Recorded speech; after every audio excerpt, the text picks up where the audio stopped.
Hey everyone, welcome to Nerds Talk. I'm Mike. And I'm Chris. And today we have a special guest with us. We have Jake that's joining us today to do our first Spoilercast of a great Star Wars video game. That's Jedi Fallen Order. We've all played it, we've all beaten it, and we figured it's been enough time at this point where we can do a Spoilercast and not worry about spoiling the game. Just to all the viewers out there, if you have not beaten the game and you do not want to be spoiled, don't watch this video, come back to it after you finish the game. Or if you have no intention of playing it and you want to keep abreast of the canonical story and where this fits in the timeline and exactly what's going on, then by all means, stick around.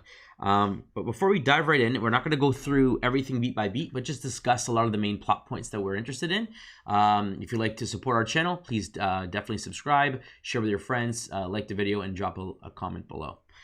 So with that, let's dive right in. All right, Jedi Fallen Order. So we've all played it, we've all beaten it. I just want to go, I guess, just a quick overview on the game as a whole. I guess we'll start, Chris, with you. What did you think of the game, just high level, before we dive into Sure. Yeah. Overall, I really enjoyed the gameplay. The story was great. The controls felt comfortable. Everything I would want to do as a Jedi, I was able to do in this game. So really enjoyed it that way, and I felt there was a good amount of content, a good amount of little Easter eggs here and there, which was always nice. And then it also added to the overall Star Wars lore, which is nice. Absolutely. And Jake, what about you? Yeah, I thought the game was good. I thought it was very clean. I like the controls again. I thought I was able to do everything I could have wanted. Throwing the lightsaber and such. I like the planets a lot. I mean, it's really cool to go to Dathomir and stuff like that. Overall, I thought it was great. I thought it was a great game. Yeah, I completely agree. I really enjoyed the game. I thought the story was on point. I loved a lot of references. I mean, we know that this takes place 5 years after Clone Wars. 5 years after Order 66. So I guess after Episode 3 for the most part. But we got, references to Star Wars Rebels. We get references to stuff to come in the original trilogy. We get stuff that's touch base a little bit on the Clone Wars itself. So I thought it was great that we kind of brought a lot of stuff together, and we'll dive into that as we go ahead. But yeah, I think overall I enjoyed the story. It definitely, when I finished that game, I definitely wanted more. Definitely had a lot of surprising wow moments that I was really not expecting, and a couple things that I would have liked to be a little bit different, but overall I think it was definitely a 9.5 out of 10. Cool. All right. So with Jedi Fallen Order, let's see, where do we want to jump in here? Just going to what you touched on for the timeline. So it kind of bounced, which I liked. It bounced back. It gave flashbacks to his past, his training, stuff like that, Calcassus, and I found that was a unique and creative way to relearn or learn these new moves that you unlock as you remember them, to go back when he first learned it training as a young Padawan, and then getting flashbacks to different points of time in Star Wars timeline. I thought it was a very creative way for the gameplay to not only teach you what happened in the past for different genres of people or different characters and how it affected them, but also to learn your new moves or abilities that way as well. Yeah, I completely agree. I mean, so for those who aren't aware, Cal Kestis is the main character. He basically was a Jedi in the Clone Wars, a Padawan during that time, who basically lost his connection to the Force due to him being hiding from Order 66 and the Inquisitors hunting down the Jedi, the last remaining Jedi. Now they did touch base with that in this game. And again, this takes place roughly around the same time as Rebels, maybe a little bit before. But the Inquisitors were introduced in Rebels, the show, where basically Darth Vader had trained them as essentially his assassins. Jedi hunting squad, Jedi hunters. And so two of them are in this particular game. We have the second sister and the ninth sister. And so because he's in hiding, he's kind of has like a force block, lost his connection to the Force, and throughout the game you have to kind of regain that. And during these moments you get flashbacks, as you said, Chris, and I thought that it was an awesome way of not only getting the story progression, but the kind of call back seeing his master Jaro T'Pol, who basically is an alien species the same as Zeb. So I thought that was awesome. I mean, what more to say? Even in the mission towards the end, where you actually like take control of him, and the big pivotal Order 66 moment, and you're going through, and like that suspenseful moment where you're running through, you're trying to survive. The clones are basically all turning on you. Your master's trying to protect you, and you're kind of going through the vents and stuff. And I just thought that whole scene, all to the culmination of him basically getting attacked and sacrificing himself to save you, was a really, really emotional moment, and I thought it was really impactful, and I really enjoyed the way that they kind of portrayed that. Yeah, it was definitely one of my... Sorry, go ahead, Jay. Yeah, it was a nice build-up, learning the abilities, going to the past. Most games now, you learn it from just progressing, right? This one, you go back, you learn the story. It builds that emotional connection with the characters. And again, you get cool abilities at pivotal parts of the game, right? Mm-hmm. You can't progress too far without learning them. So I thought it was a good pace. I thought it was good pacing as well. Yeah, I agree, definitely. And that Order 66 was one of my favorite parts of the game. Just to see it take part from... I know they touched on it quickly in the movies, but to see what happened from other people and how it affected and how it came. And later on, when Clone Wars came back, they showed it for Ahsoka and so on. So I like seeing those different parts of people and how it's affected each of them. Yeah, I completely agree. So I mean, in the beginning, the tutorial area is a really cool idea of...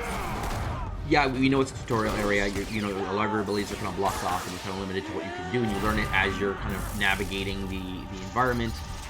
Really cool planet, really cool like shipyard, and I thought that was really cool atmosphere, a way to do it, make it seem like it was relevant to the story itself, and again, kind of kick starts you onto this adventure, kind of opens the world up, so to speak, both internally as he's kind of, now he's no longer hiding. He reveals himself to be a Jedi essentially, and he's being hunted down.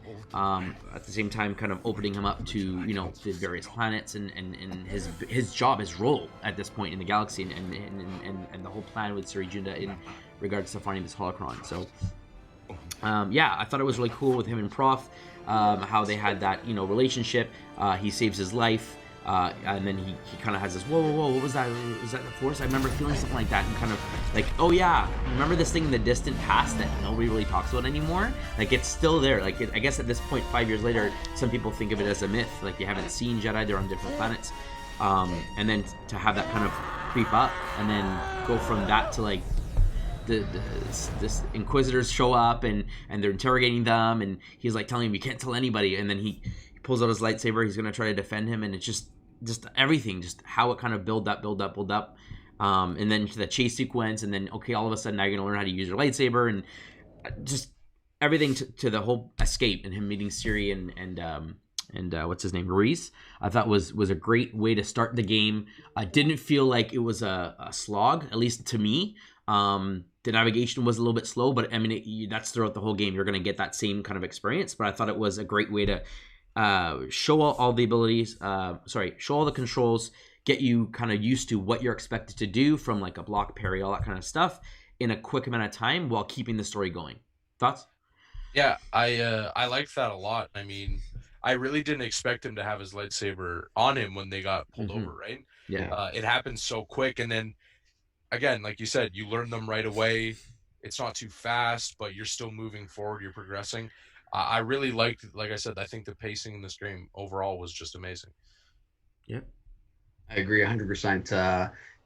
Is the perfect way of doing it. You're still playing the mission, you're still playing the level, you're progressing, but you're learning quickly. And then you get to use all those abilities that you've unlocked right away and learned. And then now you can combine whatever you've learned in that to complete that mission. So very well done. Yeah, absolutely agree. And when he meets his main shipmates for the first time, and you have that like, okay, let's figure out like what's so special about Cal, the whole Force Echo situation with the guitar, and they kind of explain that, and then you kind of go forward, and then she kind of gives you this whole like, you're a Jedi, we need you, and then I don't think it's until after the first planet, you guys can confirm, correct me if I'm wrong here, but in regards to Bogano, I don't think it's until he's on his way back that she admits that she was a master, or sorry, she was a Jedi master. She talked about the Jedi like in passing, right? Yeah, it's when he returns from the ship, he asks, how did you know that was there? That's right. And then that's how she goes into it. So yeah. I I thought thought Now, just talking about that Force Echo, I mean, not very many Jedi we've seen in the past have that ability. Um, I I mean, I bel guess was it it was Ray Eneth that Koth, recently? I think, in the Yeah, Clone Wars. He was the yes, only one we knew. yes. I thought that ability was always super cool. I mean, yeah, yeah, definitely. it's And to use amazing. this as like something new in the game that no one's really aware of or seen much is something that is out there, but not many people even know about it that aren't hardcore Star Wars fans and such. So. Right. Yeah, and it kind of goes back to like all Jedi's have their own like strengths in the Force, and again the whole thing back to the original trilogy about the Force has many mysterious stuff, like not everybody understands what it can do or the limits of what it can do, and in the expanded universe before it became debunked. There were Jedi's that had healing powers. There were Jedi's that had battle meditation and can control the swing of battle. They had ones that can see the future and the past and stuff like that. Like Yoda has that ability. Foresight, I think they call it. But yeah, there's a lot of abilities, and I thought that was cool that they're, again, because this is canon. We know that going forward, every property that comes out now, both game and comic and book and whatnot, is all canon going forward. I thought it was really cool to make sure that this story will tie in. It touches base with some of the characters and some of the events, but yet is its own story. So if you don't play it, you don't experience it, you're not missing the whole through story of the Skywalker saga. But at the same time, I feel like it helps enrich in kind of what's going on and some of the interactions that we get with certain characters that show up towards the end of the game. I thought was really cool. But yeah, Force Echo was awesome. Now, something else Mm. that they added into canon that wasn't always there is the different lightsaber kyber crystals now. I really Yes. like that part of the game where you Yeah. could customize not just your lightsaber, but everything, every part of your lightsaber, from the hilts, the kyber crystals, all those things you could customize. You can make a double lightsaber, which is fantastic. You Mm-hmm. can pick and choose how you want to do it. You can switch back and forth from a single to a double as well. Mm-hmm. So I thought the customization was really cool because let's be honest, everyone wants to make a custom lightsaber and Oh make yeah. it their own, right? So Yeah. mine's different than Jake's is different than Mike, and so on and so forth. So I really like that. And then bringing in the canon colors of pink, cayenne, like Hmm. yellow, all these colors are now 100% canon because it's part of this game. Yeah. Right. Yeah. Yeah. I mean, I thought it was good.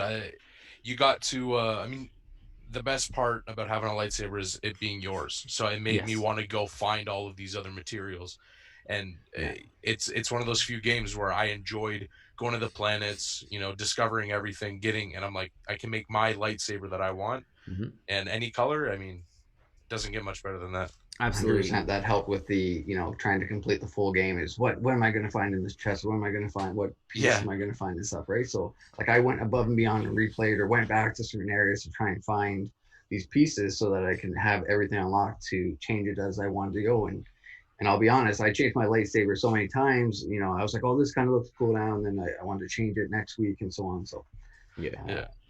Yeah, really I thought helps. they did a great job in understanding like the importance of not just to a lightsaber to a Jedi, but as a player, as someone who wants to be a Jedi, like having like every kid imagines like having their own lightsaber, having their what color they're gonna get, and Mhm. what abilities and stuff they're gonna do, and that, like that's awesome. And the fact that they were able to do it, that it doesn't really impact your stats, or it doesn't impact like the gameplay at all, was really cool. Because if you go back to another game that's unfortunately no longer canon with Force Unleashed, and you have Starkiller there, you can find the color crystals, and certain power crystals would augment, electrical damage and all this kind of stuff. Yeah. And so you kind of like, well, if you want to have the best build, depending on how you're playing, you're kind of stuck with certain options.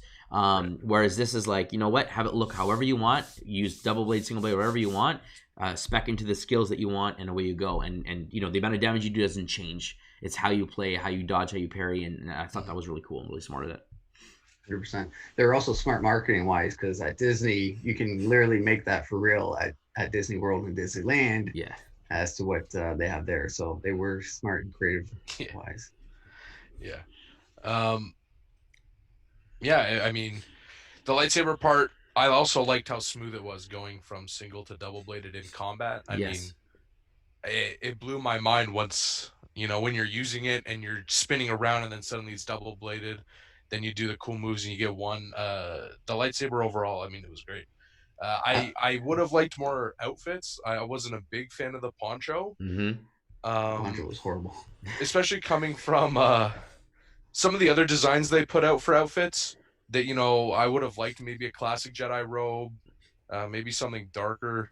But I mean, those are quality of life things. Yeah. I can live without, but I think that would have been probably a cool little thing, at least with the new game plus, something a little more different. But Yep, I agree, and I think they're trying to save a certain amount of stuff for the sequel. I guess I'm pretty sure the outfits were an afterthought as far as customization, because with all the amount of hilts and stuff that they had, all the different metal types and stuff like that, I think that was their main motivation for customization. And they're like, oh, this isn't enough. Let's change outfits and then add the paint stripe, change that on BD1, and then let's change the mantis color, just to give you more things to collect. I guess that's how I felt anyway. Like you said, I liked customizing BD1. I like that, but you're right. The ponchos, I actually purposely chose to wear some of them in certain areas just to try to change the variety of him having the static, starter outfit. Essentially, it only came in, I think, 4 colors. So I thought that, okay, you know what? I don't like the look of it, but let's just okay, I'm on Kashyyyk. I'm gonna use the forest one and have like a greenish one to try to blend in, and I kind of forced myself to use it, and I kind of got used to it. But I agree, it wasn't a great option overall. They should have had a lot more variety. Yeah, I agree. But since we jumped up to that point where he gets his lightsaber, I mean, I guess we can talk about that specific beat, because that was a pretty crazy moment where we kind of got to see, like, we've seen it in Clone Wars. We've seen like a Padawan's like journey to becoming a Jedi Knight. The last step is getting their color crystal and going through the trials, essentially. And you get to go to Ilum and kind of experience that. And I thought that was really cool. A lot of the history there. He mentions Master Yoda used to do this, or this is kind of where we went to talk about the history or whatever. And then you find like the Force echoes of other Padawans, like one who's lost to anger, or one that was sad, and like these emotions and kind of like how that affects the person. I thought it was really, really well done. Up to the point where like you get the crystal, it's calling to you, and then like him pretty much almost dying, trying to get to it, like just the whole story beat, and BD1 coming back, and then the memory getting unlocked, and just the whole thing I just thought was really, really well done. I couldn't think of a better way to do it, to be honest with you. The only thing I didn't like was the fact that the crystal broke and then he was still able to just use it. Like, that was the part that was weird to me, unless that was the way that they could explain it. It broke, and that's why it was able to change color. Maybe that was the canonical reason of, like, it's shattered, so the way the light refracts off it changes the color. I don't know if that's why they did it, but I don't know. Other than that, I thought everything else was really cool. Even the fact that he was like fusing together Siri Junda's lightsaber to his own, and the ability of, again, it's another unique lightsaber. You can pull it apart and use it, at will. That was so cool. Yeah. So I mean, I like that they gave you the variety and you can change it whenever you want it throughout. Because I was worried when they're like, pick one. I was like, oh, I don't know if I'm going to be stuck to this color for the rest of the game, because I didn't really look into it. I wanted it to be spoiler free when I played it when it first came out. Mm-hmm. But I do like that they gave you the option afterwards to change it as you wanted. Wasn't too pleased about it. It would have been nice where you could just unlock them as you go, or have them that ability. But I guess they wanted to have some sort of out to make it legit still, but have different color changes. Yeah, that I was worried as well. Because I like blue, but I was like, pink's kind of cool. Yellow's super cool too. I mean, thankfully you get to keep them. I think that would have been maybe a nice kind of pointer, because I spent probably 10 minutes deciding. As for the crystal thing, I mean, it is a little wonky, but I mean, not everything's going to be perfect. I thought it is what it is. It kind of makes sense for the splitting apart of the lightsaber when you do those heavy attacks. Yes. For that, I kind of get it. So I won't hold them too much for that. Yeah, and I guess let's dive into I guess some of the villains, the bosses and such that you kind of have in the game. So the main antagonist is obviously going to be the second sister and the ninth sister. So let's talk about them. We get introduced to them again in essentially the tutorial level, the very first level, the shipyard, and so the ninth sister, I thought initially was a dude, because again in Rebels, the big ones are always the guys, the brothers, the Night brothers, and then the ninth sisters are the skinny ones. But this happened to be another sister, and I thought that was really cool that You know, they had their own tricks, their own abilities. When you went to go fight them, you know, the big one's going to be a lot more physical, a lot more brutish, but also kind of like dumb in the sense that like you'll run into things and that kind of lack of finesse. Whereas you have the second sister, who I guess is second, you know, is higher at rank up, is a lot more technical, is a lot more deadly and more accurate with how she attacks you. And I found, I don't know if you guys can agree or disagree, that I played the whole game on Jedi Master difficulty, not Grandmaster, but Jedi Master, and I pretty much got through the game. I had quite a few deaths, but I got through most of the bosses just fine, with the exception of a couple. The last one, the second sister, being the hardest battle. Like, I felt like the spike just went through the roof in regards to timings for parrying and dodges, and just the amount of abilities that she has and how quick she is. I struggled quite a bit on that fight, more so than the Ninth Sister. Yeah, the Nine Sister, at first I thought it was a little difficult. I mean, they're always, you die once, you know, learning how they're gonna attack, the patterns. Yeah. The second sister, you're right. It kind of prepares you, but it doesn't prepare you for what you're gonna do. And you know, that was fine. I was glad that at least the final boss wasn't something I was just gonna blow right through, because then it would have felt maybe like a bit of a letdown, especially because you're dueling her throughout the game. Yep. But I thought this Ninth Sister was a good warm up. But again, all of them are a little different, which I liked. It wasn't all, you know, move to the left, move to the right. They were all had their own little nuances. Yes, so, yeah. Absolutely. And you have that with the giant. I can't remember the name now. The giant bat creature. You know, that was a different style fight from, like, you know, dodging a big beast and you know, hitting it a little bits here when and there. When you could attack, when you could parry, all those things. Yeah. And then shifting to like a cinematic fight, I thought that was pretty cool. You know, how would you take down a beast like that? It was pretty awesome. And then looking at, you know, the big guy was Terran Malicos on Dathomir. So let me step back here. Dathomir, I thought, was a great surprise. I didn't expect us to go there. And I was like, okay, Dathomir, that means we're talking about Night Sisters. We're going to be talking about the what do you call it, the zombies, the, you know, acolytes, all the different Night Sisters that are from there, the witches essentially.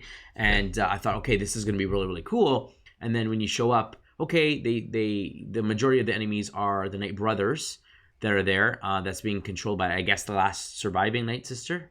That's the way I understood it. She was the last one alive. And then you had the zombies, obviously, that were revived. But yeah, there was no one else that survived, right? Like, she was the last one, if I remember correctly. Correct. Yeah, all the other Night Sisters were turned into zombies from her. She brought them back to life. But yeah, they're all the Night Brothers and then herself. Yeah. But you don't really battle, I don't believe.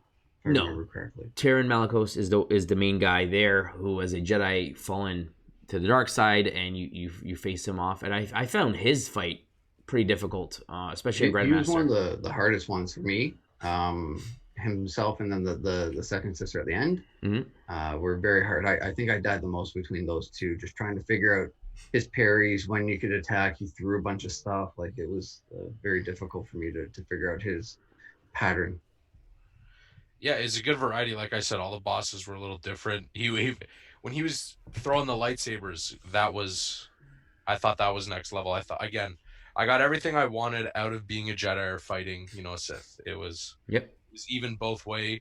I really like Dathomir. I mean, Darth Maul is probably one of the most iconic Star Wars characters, right? So when you go there, if there's not a lot of story, there's not a lot of different creatures, I'm okay with that. I liked exploring it, and I liked how you got the double-bladed lightsaber on Dathomir. I thought that was just a well-rounded part for that planet. So you got it early then, because apparently, so I also got it. I got it on Dathomir as well, because I decided, you know what, instead of going to this planet like the story, I want to go and explore, and I got it early. Crystal, you got it through the story, which is you got it. So that's where, right before you battle, right before you climb on for the second time, that big white bird. And Kashyyyk. So after you get the double jump. Yeah, so that's like 3 abilities in, essentially. There's a tool table. Yeah. One of those tool tables. And they're like, oh, look, someone left another hilt. And then he puts it together, and then he creates the second lightsaber there. Yeah.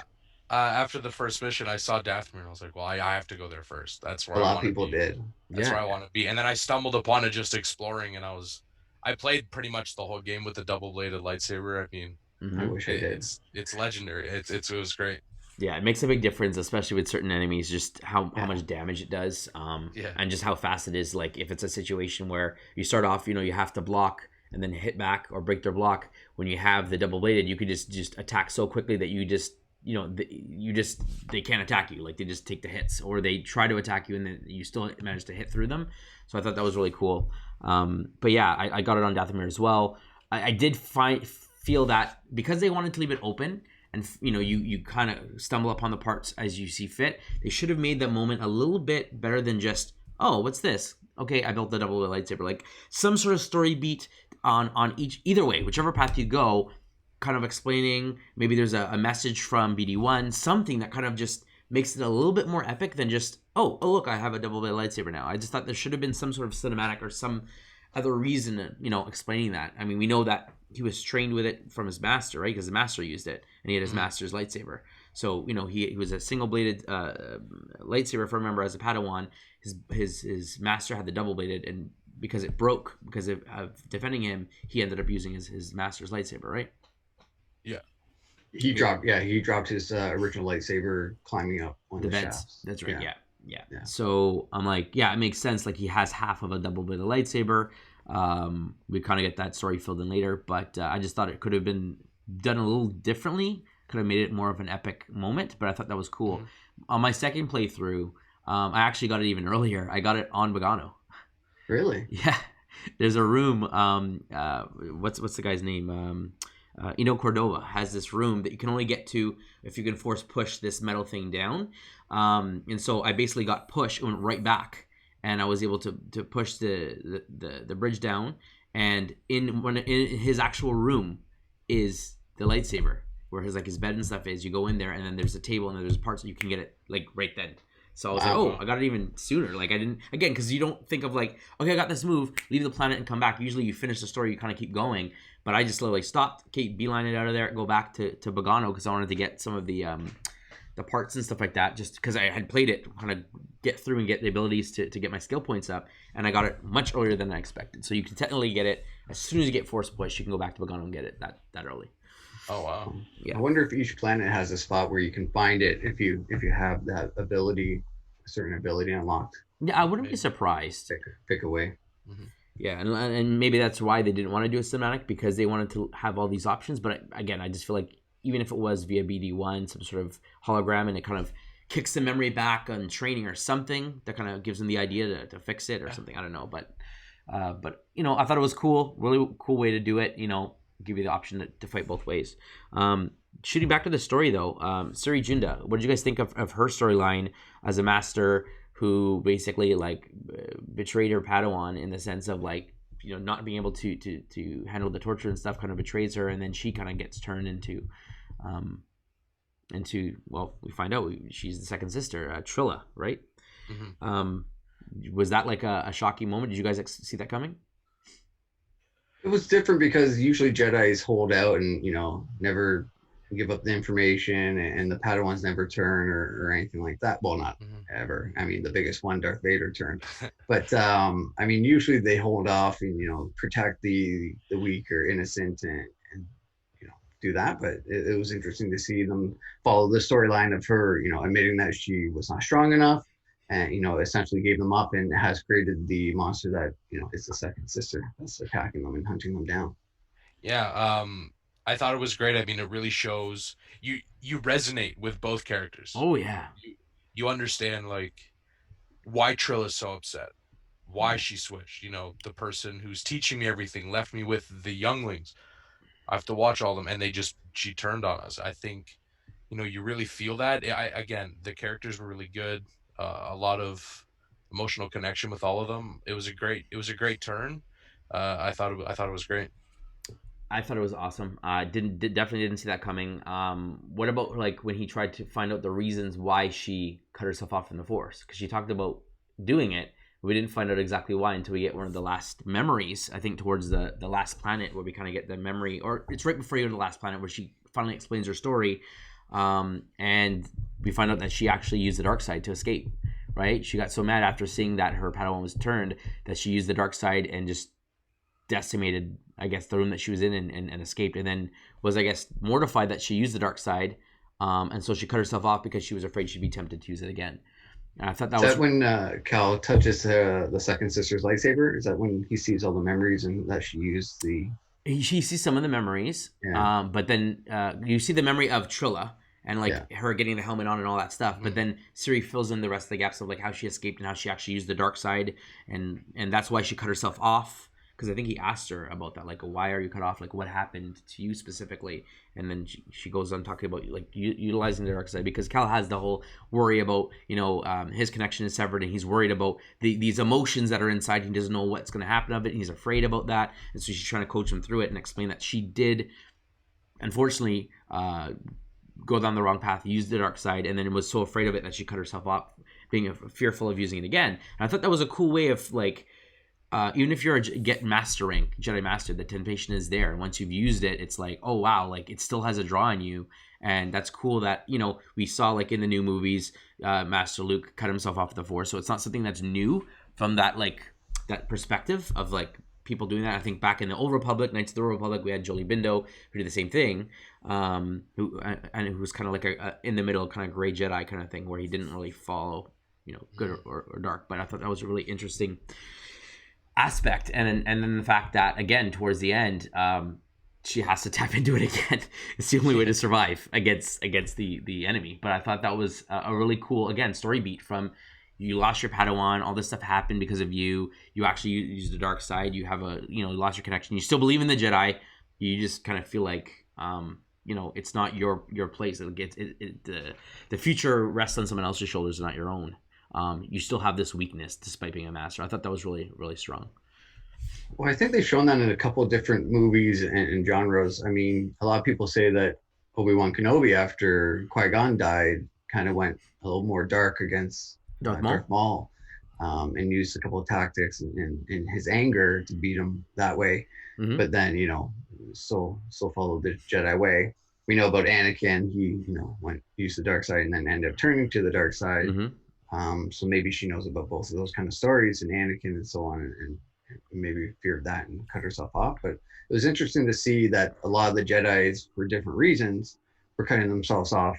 Cal being worried about being found, and so on. So a lot of different storylines, which I loved, the variety and how the story played out, and the background that you get on a bunch of different people, and the Jedi past and stuff. So I really enjoyed it that way. Mm-hmm. The dark side stuff. It's always kind of cool when you see somebody get so upset they tap into something that they didn't know that they had. Mm-hmm. And I think it was very cool that she had the strength to kind of say, I'm not strong enough to be good or bad right now. I can't deal with the emotions, because we know emotions are something that Jedi aren't really supposed to have besides like compassion, right? They're just, they have to be very serious. And I think it's good because you learn, obviously everybody to their core has emotions. So when you see them, those are too important to do right or wrong. Got to step back from it. And I thought that was a good story plot. Yeah. And I mean, we get to see her. She is a great fighter. she's pretty strong. Before we jump into that end scene there, I did want to bring up one other thing. What did you guys think of Cal Kestis as a character in and of himself, as being like now a main part of the Star Wars story? We know that there was a sequel being worked on. What do you think of Dominic's portrayal Cameron Monaghan's portrayal of Cal Kestis and like the character as a whole? So I wasn't sure about it at first. New name, new character. I wasn't sure how the gameplay was going to be, what the storyline was going to be. So when they announced it, and that they were going to something separate, I thought it was smart, because if they messed it up, it wasn't really going to mess with the main storyline, the Skywalker saga or anything like that. Mm-hmm. But it was an opportunity for them to bring in new characters, add to what was already created, especially at the end, which we'll go into, but I don't want to spoil it quite yet. Seeing who shows up to, kind of bring in a big name from the past. I thought it was really creative, and I really enjoyed the way that they opened up this character, the storyline, his background, and how important he could be. And in the future, he may play a bigger role than we know. There may be some, small Easter eggs. Even help with who's the guy from Rogue One? Saw Gerrera. Yeah, so he even helped with that, right? So yeah, behind the scenes, helped with Saw doing some of his missions to get so big and fight back. So I really enjoyed how they were after being skeptical at first. Yeah. Yeah, and the ties to Rogue One. Again, another little like Easter egg, a nice little callback to like the greater canon as a whole. Thought it was cool that they brought him in there. I thought it was like a lot of people. I've heard mixed reviews on him as is he kind of like a not really a whiny Luke, but kind of like a weak character, like a heroic character.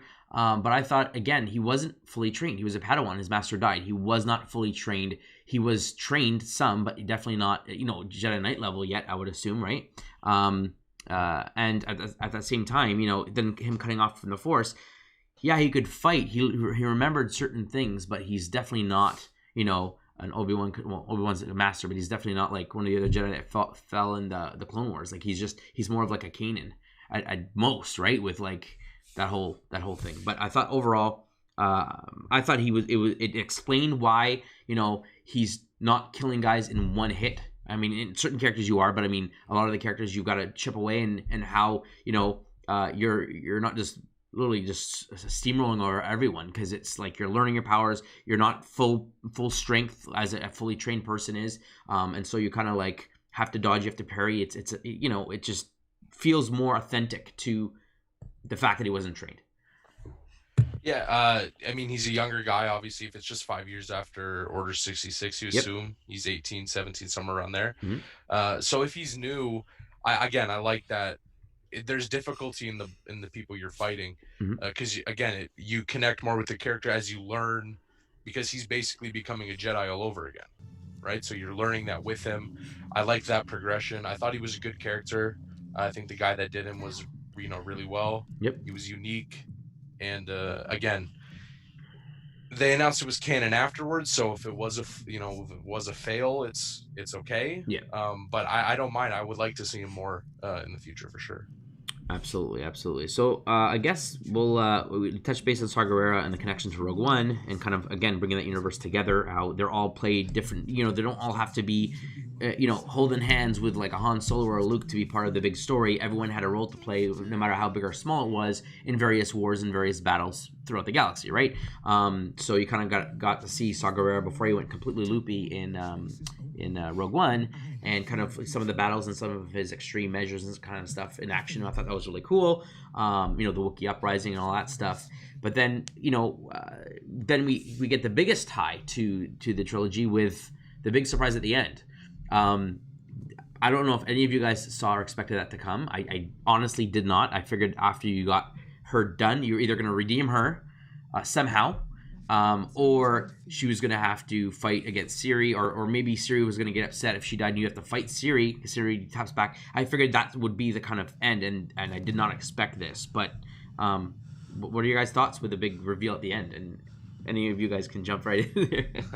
So I want to jump in real quick. Just all of a sudden she freezes, and then you hear the breathing, and you're like, oh, is this for real? Like, is this happening? And then you see him come in, and then you're like, oh my god, it's Darth Vader. Like this is the guy that leads to the Inquisitors, essentially. So I thought it was fantastic. They kept it secret. Like, a lot of people didn't know about it, so it was a nice little surprise at the end. In his prime, man. This is in his prime, right? This is exactly. So I was so thrilled to see it. I thought it just was the cherry on the top, to be honest, of an already great game. I would have been happy ending it that way and not having him there, but this was just made it even better, more exciting, and just tied it in and made it more feel like it's more part of the Star Wars canon, to see that he was part of it and everything. So really enjoyed that. Yeah, I mean, when it fell silent, and I mean, you don't know what's going to happen, but you can kind of see the character's face, and her eyes are just wide open, and then you hear the breathing, and it gives you chills. Like, it's terrifying. Oh yeah. And I liked that because he's in his prime, you also don't fight him. I probably wouldn't have Yes. liked it as much if I had to fight him. Yes, I and I like how I agree. would you have were ruined it for sure. yeah, Yeah. he's so overpowering, you just have to get away. That's so smart though. I loved that part. When Yeah. you're chasing him, it's like when you turn off the lights and you're running up the stairs.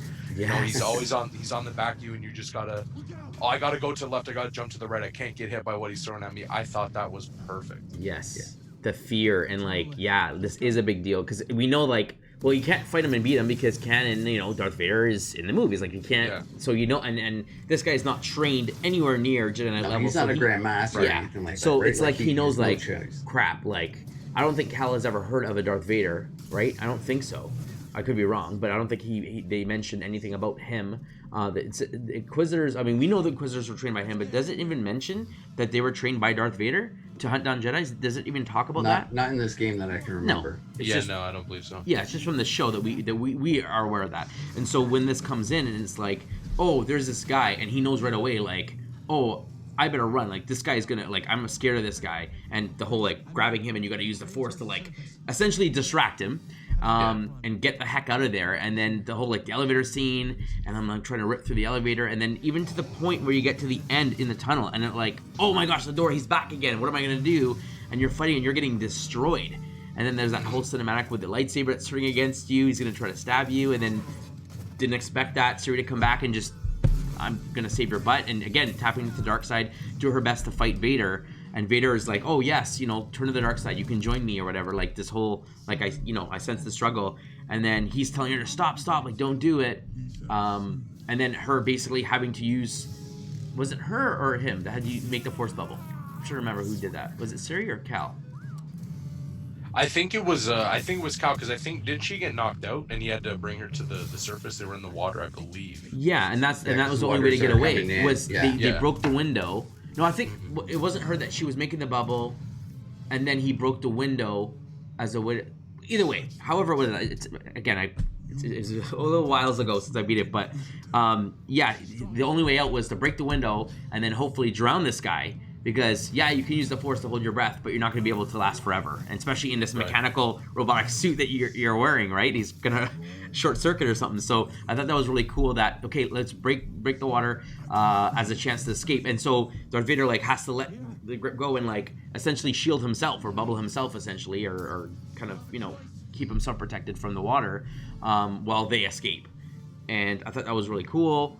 Yeah, I mean, I couldn't expect a better end to that whole the fight, to that scene, to the chase. It just all went really well, and it just explains how they got away. It made sense. Like they're not going to kill him, so they had to like take desperate measures, and he couldn't have pulled them back because he had to protect himself. Like it's really smart writing.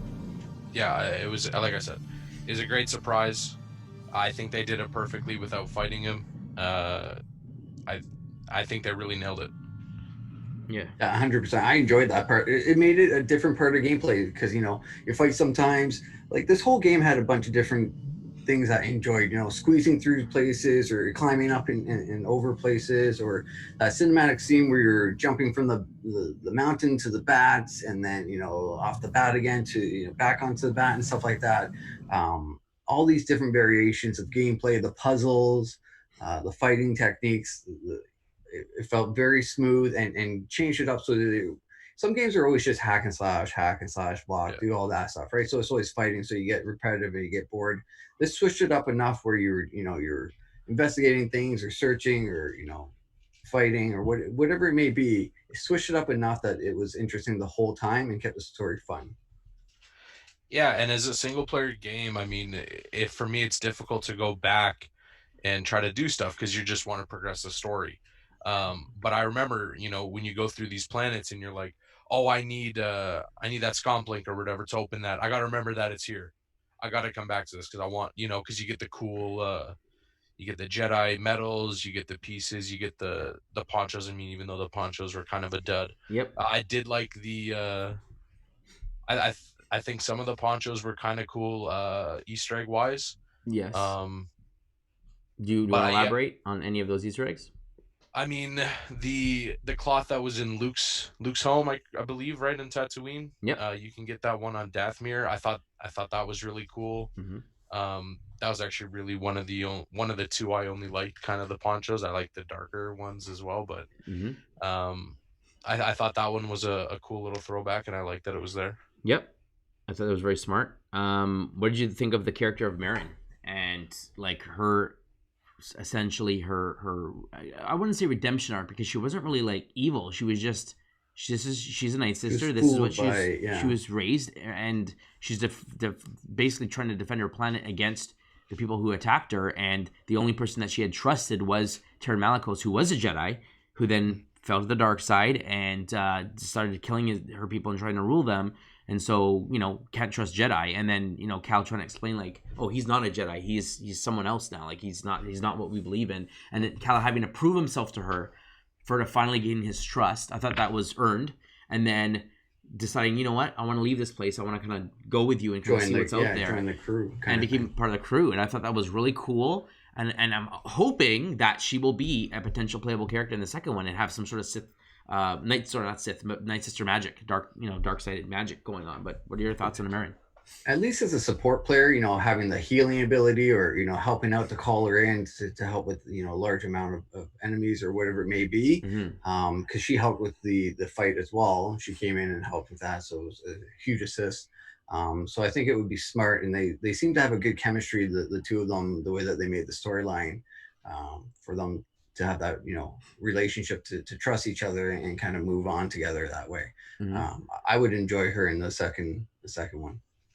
Yeah, I mean, a Night Sister, she can obviously do the healing, hopefully, and stuns would be cool. Nothing that kind of overbears your progress. Like, I want to be the one that's fighting all these monsters, but if there's a swarm of them, the support is really nice. I thought her character was was cool. I liked the relationship that they slowly built. As an interest there.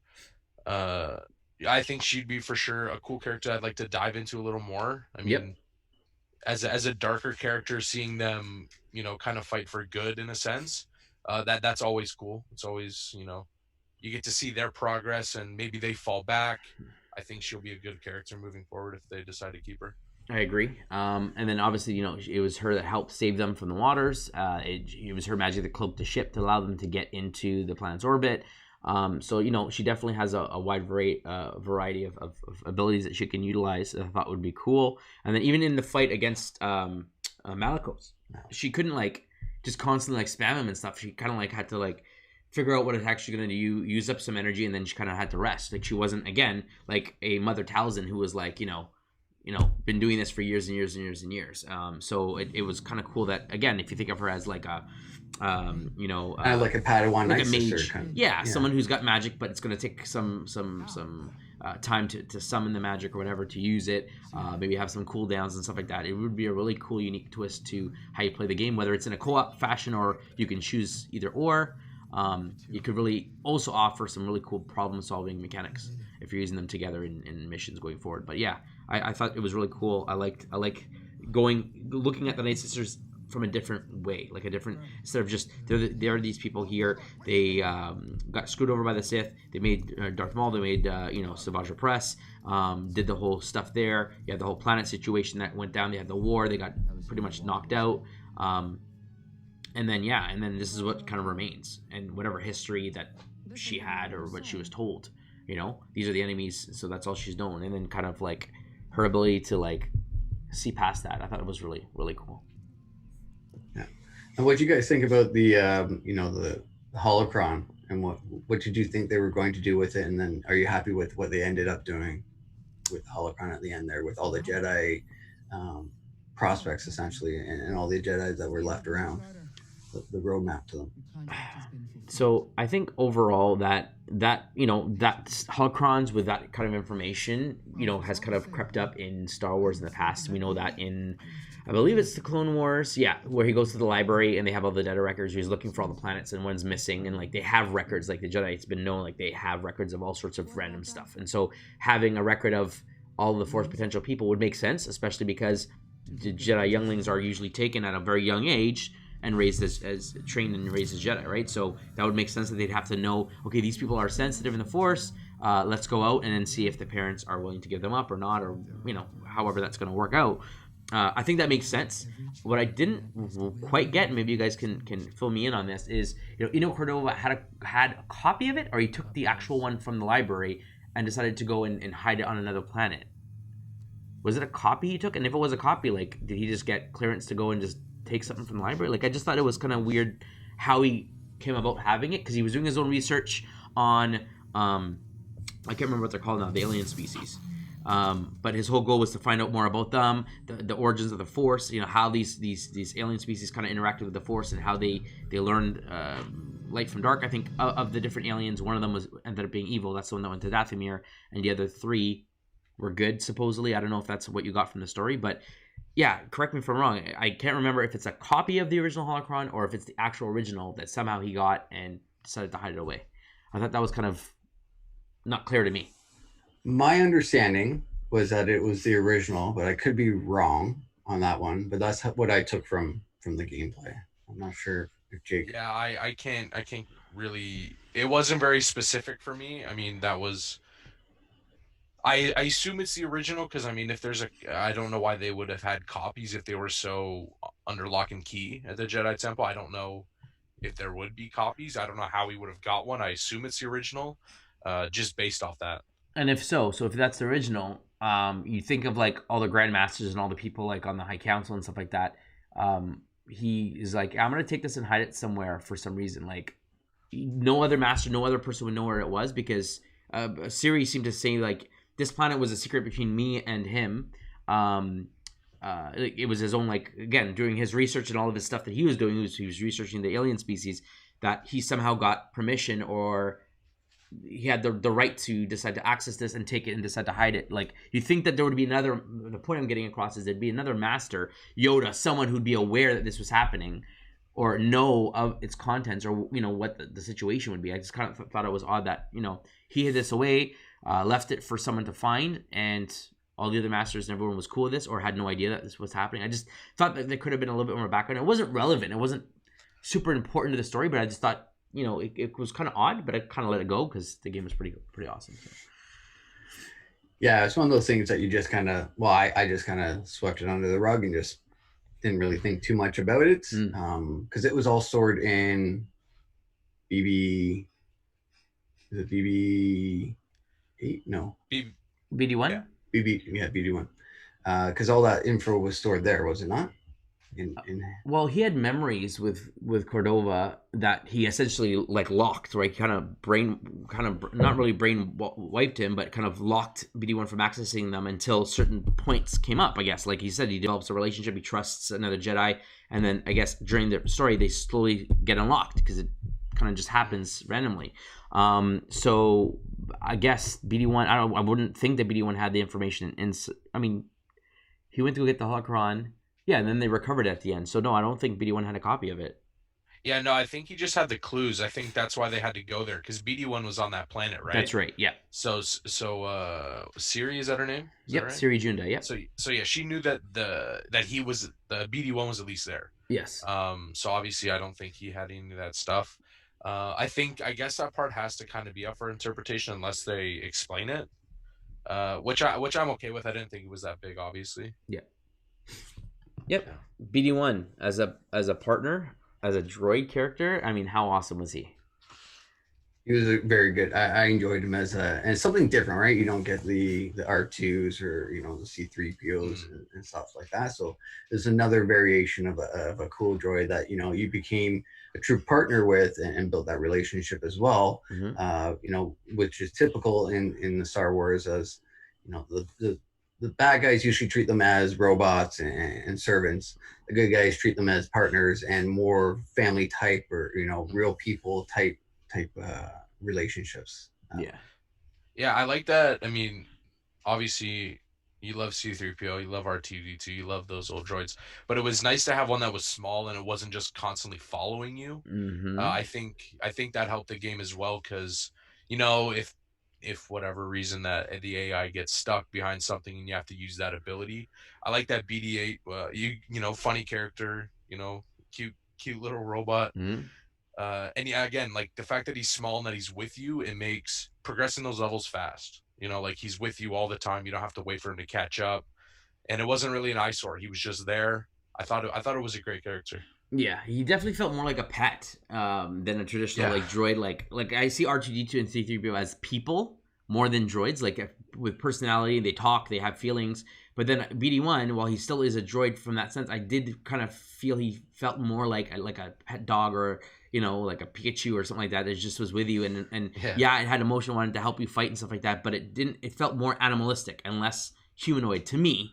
And I thought that was really cool. Again, just a different way of having a companion that was very funny, had comic relief moments. How he hacked droids and he'd sing the different songs. Again, Easter eggs from the original trilogy and stuff like that. I thought was really cool. But just overall, yeah, him riding on your shoulder, using him to like zip line. He has abilities that you learn to help along the way. It's not just Cal. I thought that was really, really smartly done. And him shooting out the health canisters just like R2 shoots out the lightsaber for like just so many ways that they use them. I thought it was really, really smart, and I really enjoyed that character a lot. Definitely. All right. So yeah, I think at this point we pretty much got to the story. I mean, again, just to do a quick overview, the point of the game was Cal was trying to come up in terms with his past. With the Force, he bumped into Siri. He had to find this holocron, this list of potential Jedi Force users to train the next generation of Jedi. That's the whole point of the game. And at the same time, the Inquisitors are trying to hunt down the Jedi. And if they get their hands on this holocron, then they're going to go and kill all the kids, and then that's going to be the end of the Jedi Order. So that's why it's all about this quest for this holocron is the future of the Jedi, and ideally like the light in this darkness in this time. And so by the end of the game, you do recover the holocron after it being taken from you by Trilla. You fight her. She ends up dying at the hands of Darth Vader, if I remember correctly, and you escape with it, and you have it. And at the end, Chris, as you mentioned, the moment is they open up the map, they see all the dots. Very, very X-Men with Xavier seeing all the mutants and where they're located. And they see that there's all this future and series there, and they're kind of like, what are you going to do? And he says, like, no, we're not going to do that. We're not going to force them into this. It should be their choice. If it's the Force's will, then we will come up upon them and we'll train them. But we're not going to just go find these people and say, you're destined for this, and it's not our choice. And I thought that was a Create cool an army way. again. Yeah. So I thought it made sense as well, because in the next movies, Force Awakens, there's not a large amount of Jedi. So it makes sense that, it's not all of a sudden, they found all these Jedi and created an army. This was a choice so that, it made sense in the future movies that not all these Jedis are, recognized or know their potential. And he also has that Darth Vader moment, that Luke in Dagobah moment, the cave scene where the whole like seeing the future of him basically falling to the dark side, right? And he had that whole like him training the students, and they're all like, Master Cal, and then them getting slaughtered. And then through all that bloodshed and all that stuff, he I guess just succumbs to all the horror he did, and then he sees himself falling to the dark side and basically becoming what he was against the whole time. And so that was another kind of like him not wanting to go that route, or that possible outcome that may have also helped him decide, you know what, no, this isn't the best way to do it. I'm not going to train them. If it's the Force will, it'll happen. And I thought, again, really cool way of doing it. It leaves a lot of open possibilities to what they can do for a sequel. But yeah, I thought it was well done. I mean, at first I was a little upset because, the game's over at that point.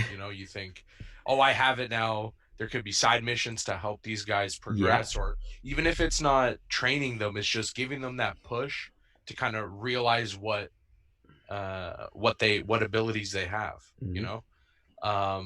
After a few days, I sat with it and I liked it. I mean, I think at first I thought it would have been cool, even if it was as DLC to help these people find their way through the Force and they could start their journeys. I'm kind of glad that it ended the way it did. Yeah, it was a nice bow on a great game. If that is the last one, it probably won't be.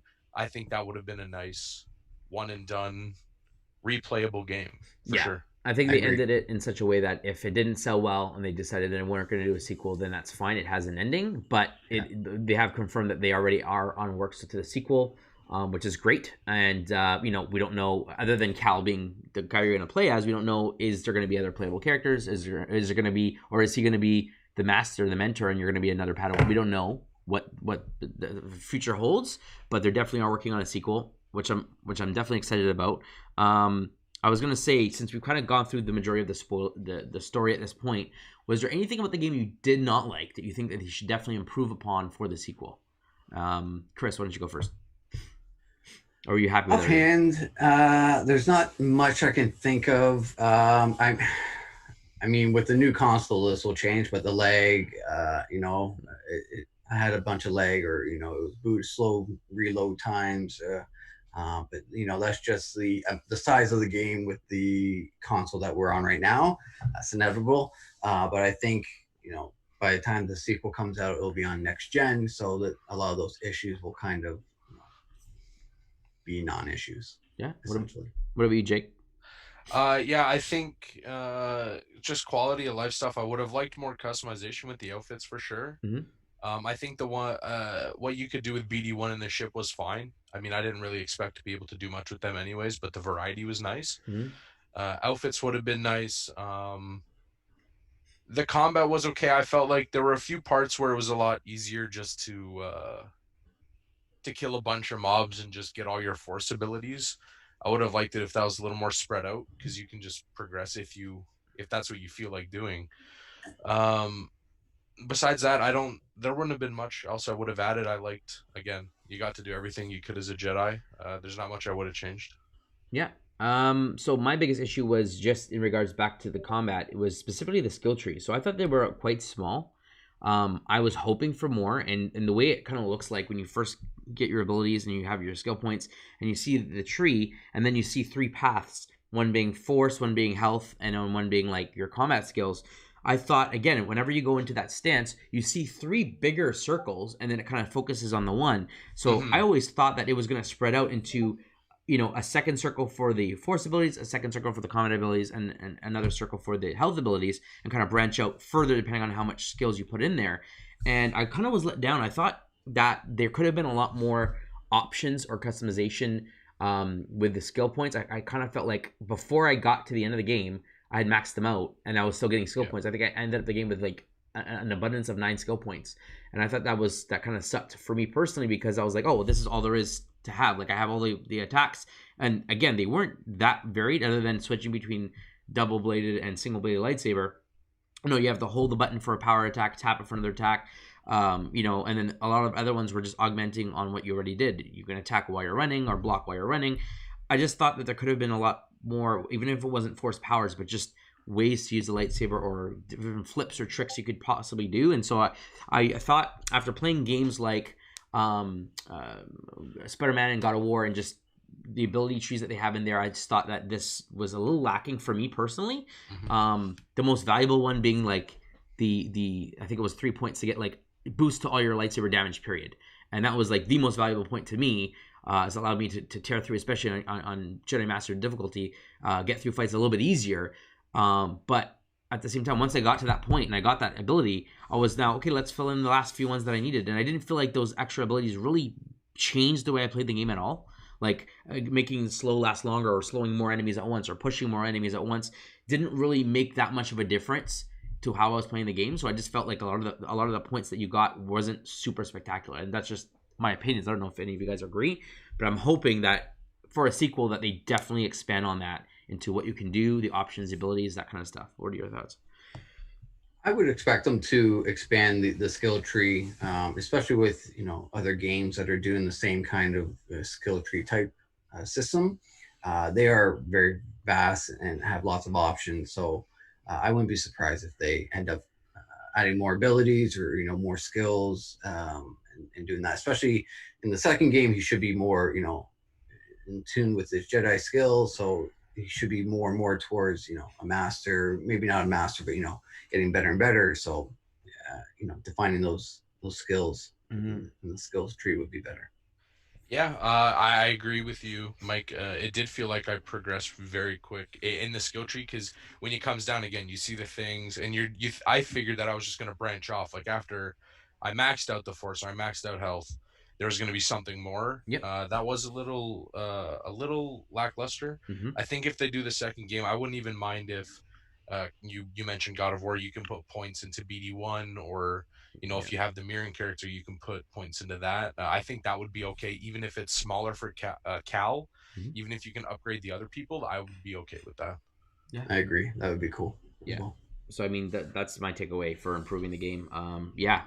Better performance overall. Definitely more customization options, or more side quest things to do on the ship. Collecting the planets was cool to see them grow and kind of see what you got, but that was pretty much it, if I remember correctly. And then the one buddy, when you get that pet on Bogano, I thought, okay, maybe there's going to be a creature on each planet you got to collect. No, it was just the one. It was just a one and done thing. It would have been cool to have a little bit. It's not crucial to the story, but just fun things you could do that, maybe it added some variety somehow to some part of the game.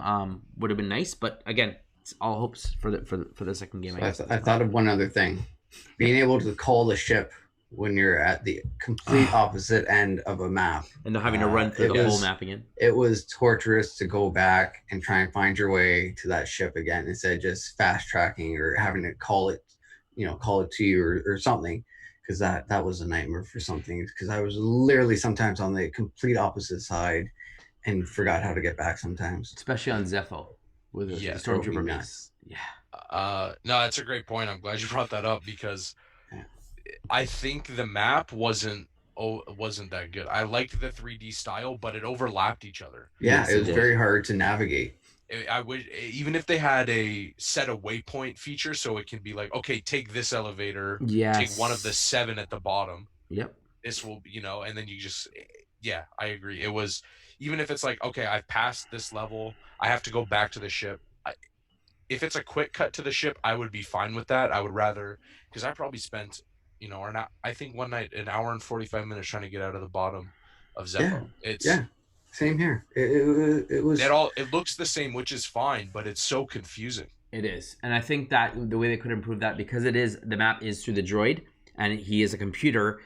You can say, how do I get there, BD1, and then he like you say, can provide a waypoint. But then because they don't want to have the graphical user interface in your face or pulling up a map every time you're playing, it stops and projects it. They can just have him like hit a button and say, where do I go? And he jumps off your shoulder and kind of walks to the door. Like you have 3 doors, and he'll walk based on the waypoint you set. This is where you want to go, and then he jumps back on your shoulder. So you can, if you want to use it, you can just hit a button and he kind of points you in the right direction. And I don't think that would be that hard. How many times he jumps off and runs to the Scomplink controls or elevator buttons and stuff like that. All the time he jumps off your shoulder and runs to places of interest, right? Scans and stuff. There's no reason why he couldn't jump off and point in a direction of where you could go based on your waypoint. So yeah, I think that's a thing that they could improve.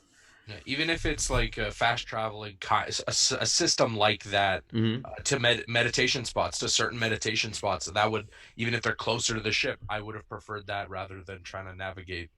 And you can't zoom out all that well on the map either. That's so right. You can't see it from the side, even if you go all the way out. You have to see it on layers at a certain degree. So yeah, that part I would for sure change. Yeah, absolutely. So I mean, that's it. I think as a whole, I don't know if there's any other Easter eggs or any other stuff you guys wanted to discuss. I think overall we all agreed that we love the game. Great story, great where it fits in the timeline. We're excited to see where it goes from here. But was there anything else anyone else wanted to discuss or bring up? Any other Easter eggs maybe we missed? Nothing for me offhand. I just really enjoyed the game and looking forward to the sequel. And actually talking about it again might open it back up after a couple other games and go through it again. This is one of the games I find that I can replay without getting bored or still enjoying it. Yeah, I agree. The second one, well, I am very excited for. I think this is a nice turn of events from past Star Wars games. Yep. Yeah. Especially from the developer. Yes. Again, the main things I would change would just be quality of life stuff, the map, outfits. Besides that, there's not many complaints. As a story point or combat wise, I really enjoyed it. Awesome. Well, there you have it, folks. That is our thoughts here at Nerds Talk on the Jedi Fallen Order. That's a Spoilercast. As I've said before, let us know in the comments below what your favorite moments were. Was there something that we somehow forgot to discuss that you definitely wanted to discuss? Drop a comment below. Subscribe to the channel if you'd like to support us. It doesn't cost you anything. Share with your friends. Like the video. And as always, friends, stay nerdy. Stay nerdy.